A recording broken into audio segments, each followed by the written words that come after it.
YouTube family and friends. This is Miss Meek again, bringing you guys another video. Y'all, I'm always searching for something else, and I end up running across something else, and something else catches my eye all the time. But I ain't tripping about it, because anything I find out, I'm bringing it to you guys. So, you guys subscribe to my channel. Thank y'all for the ones that has already subscribed to my channel. I want to thank you guys very much. And so, those of you who have not subscribed, please subscribe, as I am trying to build this channel, y'all. And I just put in so much hard work to try to bring you guys the news, y'all. Whatever I find out, updates or whatever, I try to bring it to you guys. So you guys like this channel, subscribe, share this video, like this video, and y'all hit the thumbs up button. We're gonna get on into this video, you guys. This video is about I don't know if you guys have heard about it. The lady who went on a hiking trip with a police officer in Arizona. Police officer from Arizona. The lady flew in from, where did she fly in from? I forgot, but you guys will hear it. But she flew to Arizona to go meet with the police. She met online, and they had been talking back and forwards. But anyway, I'll let you guys hear it. Here you go. Arizona. And let me start off by saying, right now, everyone is saying no foul play is suspected. But it's still a mystery to me exactly what happened here and why it happened. We're talking about the death of a young woman, 31 years old, Angela Tremonti. She's from Massachusetts. And she's on Instagram, very prolific on Instagram. And there's a guy in Phoenix. His name is Dario Dizdar. And he's very prolific on Instagram, and they kind of meet each other, and they're going back and forth for a couple of months, and then she decides to fly from Massachusetts to Arizona, and I guess they're going to meet in person. I mean, it's like a storybook kind of thing. But within 24 hours of landing, she ends up dead. So Did I mention sad, that y'all. he is a Phoenix police officer? Our affiliate, KNXV, the investigators there are doing an unbelievable job. Take a listen to more of the story. Across the street from Phoenix Police headquarters on Thursday. Can't hardly hear it. Yeah, that's not mine. Officer Dario Dizdar. It caught our journalists completely off guard, which is why the video you're about to see begins out of focus and overexposed. That's the police officer. Took the lady on hike. Before we got the camera out and rolling, Dizdar told ABC 15 Zach Crenshaw the story being told about him is wrong. So Zach asked him to tell us more, and what you just saw is what he said in return, so let's play it again. Afterwards, our cameras watched Dizdar walk into police headquarters, but that's not the end of what happened. But before we tell you more, here's some important new details about Angela Tremonti and what happened the day she died. ABC 15 obtained this official incident report from a Phoenix Park ranger. It gives specific details about how rescuers finally found Tremonti after hours of searching.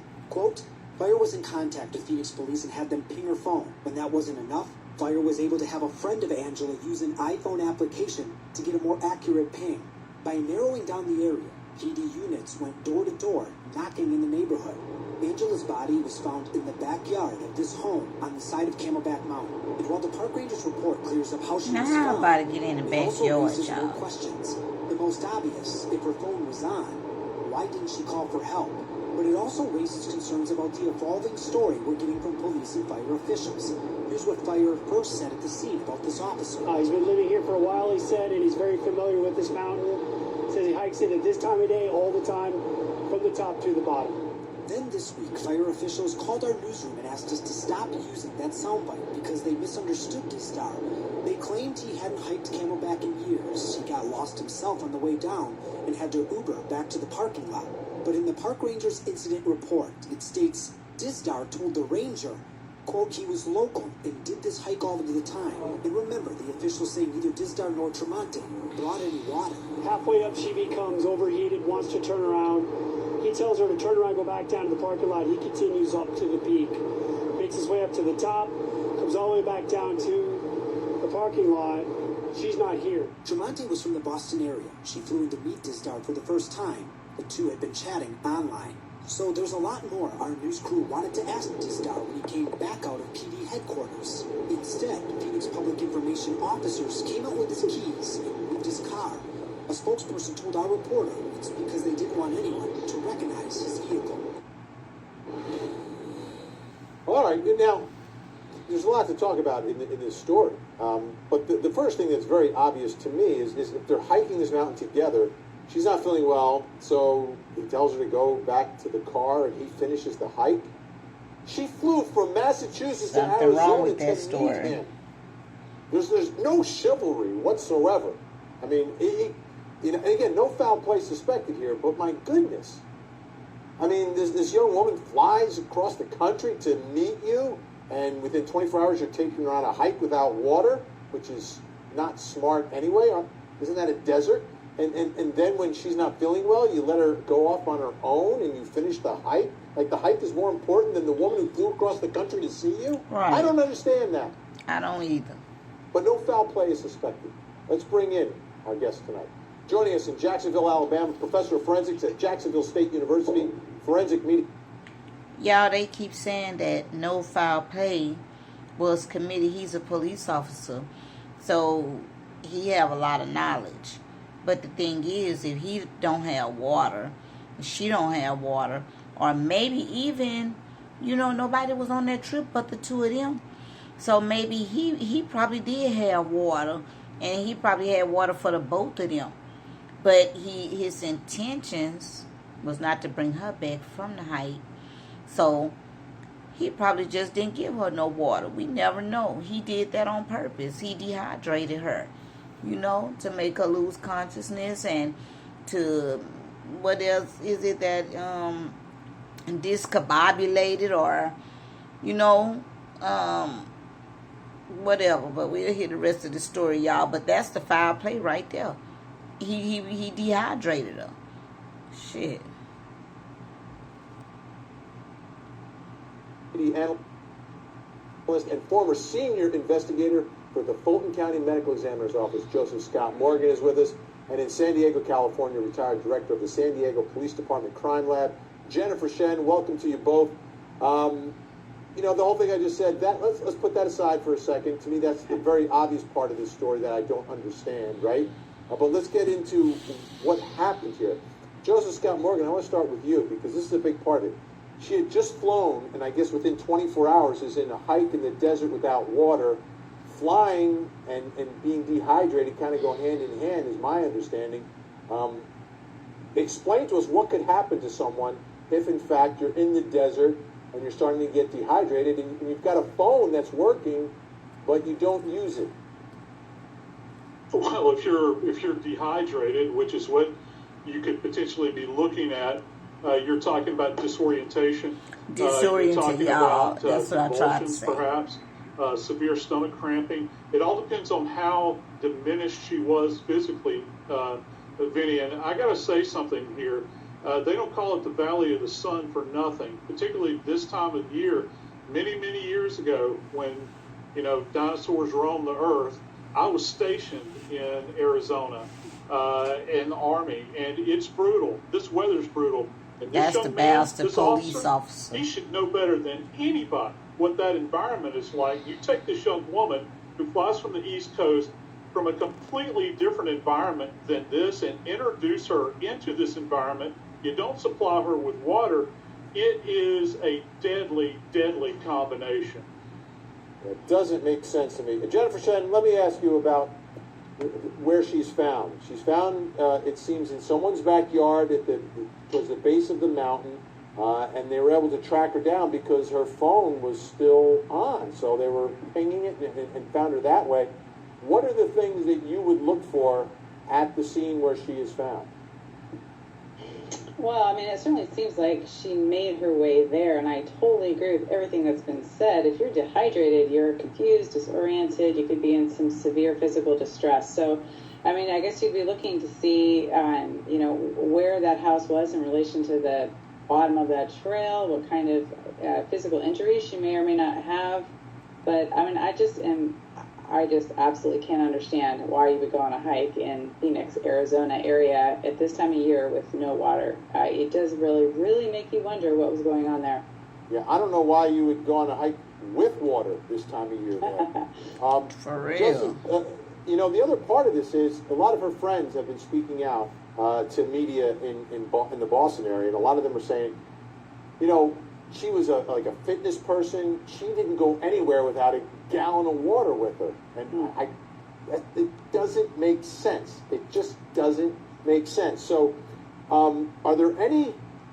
The medical examiner's report here could end any investigation into foul play, but should answer all the questions here, shouldn't it? Well, to a certain degree, I think that it would. I think what I would be interested in from a medical legal standpoint, first off, is was she actually in the backyard of this home, or was she outside of a barrier? I noticed they had a gate on the front of the house. That would lead me at least a big assumption here that this thing was fenced all the way around. Was she inside of the backyard? How did she get there? Is there an external access? And then examining her body, it seems like there's a little bit of confusion over time here. One of the beautiful things about science, then, is the fact that post-mortem interval, one of the things that we look at in medical legal death investigation, we begin to talk about rigor mortis, we begin to talk about algor mortis, which is, of course, the temperature of the body. We talk about livor mortis, the settling of blood, and also stomach content here. I'd like to know what was going on when they first observed her at the scene. Did they make very detailed note of her body at that time, not just injuries, but post-mortem changes? That's going to tell us a lot, and that'll be impacted very, very distinctly by these environmental conditions, Vinny. And then we want to take a look at the injuries she may or may not have sustained.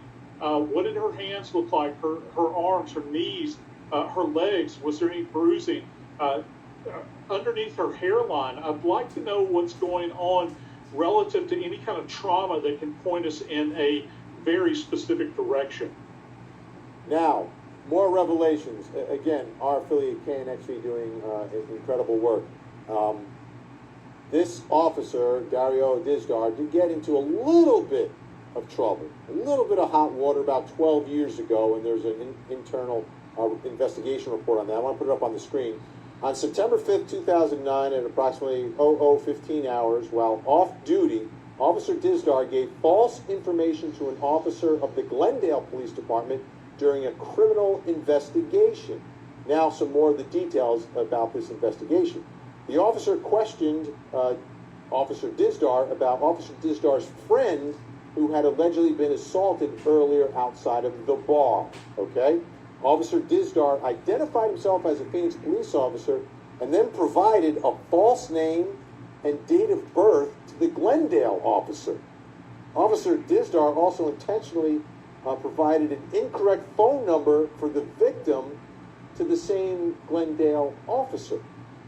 Dizdar, though, notified his supervisor approximately 10 hours later at the beginning of his next shift and apologized to and cooperated with a Glendale detective assigned to investigate the assault and a related incident. Bizarre. Jennifer Shen, what should we make of that? Now, there's been some talk about whether or not he changed his story about what happened or his story was just misinterpreted. I have no idea about that, but I do have an idea about September 5th, 2009. Got in some trouble here. What is that, a red flag? Well, it is a red flag. One of the things I can tell you, having been in law enforcement for 30 plus years at this time, is that police take telling the truth very, very seriously. So if you are shown to be lying or, not being truthful, particularly in some sort of investigation or anything that has to do with your job, you are going to get in trouble and you're going to have sustained findings. So that's what that is. I think he was probably saved by the fact that he came forward and admitted what he had done. And so if he did that before the investigation, I mean, I think he's going to get a pass, but you cannot lie, and it is a red flag. You want your officers to tell the truth all the time. So I would worry also about that changing story about whether he hiked the mountain frequently or not at all, because it does make a big difference, I think, in the overall story, and it is concerning. Joseph Scott Morgan, 2009, he admits to lying to another officer, and it's weird. It's like lying for, I don't know what they're trying to cover up. I wasn't there at the bar that night. But then there's the possibility of a changing story. That's not clear if it's a changing story or if the emergency worker misinterpreted what he said. We'll let him figure that out. But are you concerned about this 2009 incident? Yeah, it goes to history. It goes to behavior. If this has happened in the past and this comes up in the investigation, which obviously it has now, we have this information. It's something, as an investigator, I'm going to take a long, hard look at, and I'm going to dig deeper relative to this. Ben, we're talking about the death of a young lady that was obviously in pretty good health, okay?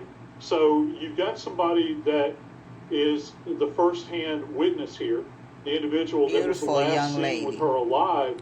If he's got questionable behavior in the past, from an investigative standpoint, yeah, he's going under the microscope, and maybe more intensely. And also, again, I go back to what I said earlier.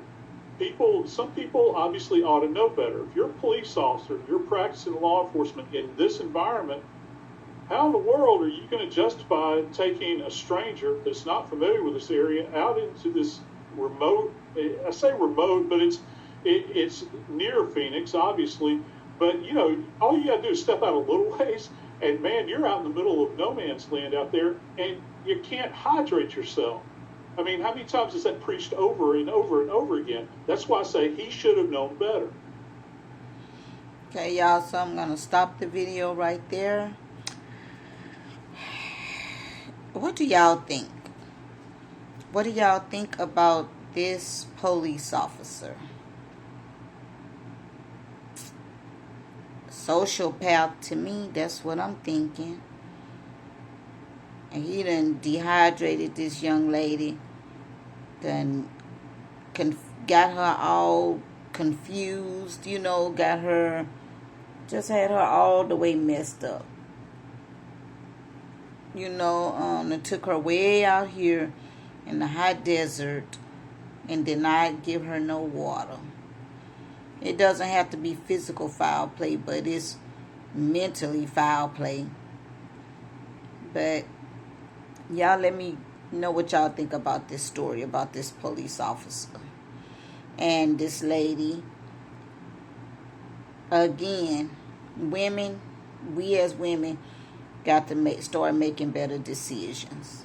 Look at this one. She done flew all the way from Boston, Massachusetts to Arizona. I think he said Phoenix, Arizona, to meet this guy and be with him, because they've been already talking for a couple of months. And within less than 24 hours, she dead. And she ends up, her body being found in the back of a yard. How? They haven't even told us how she get found in the backyard.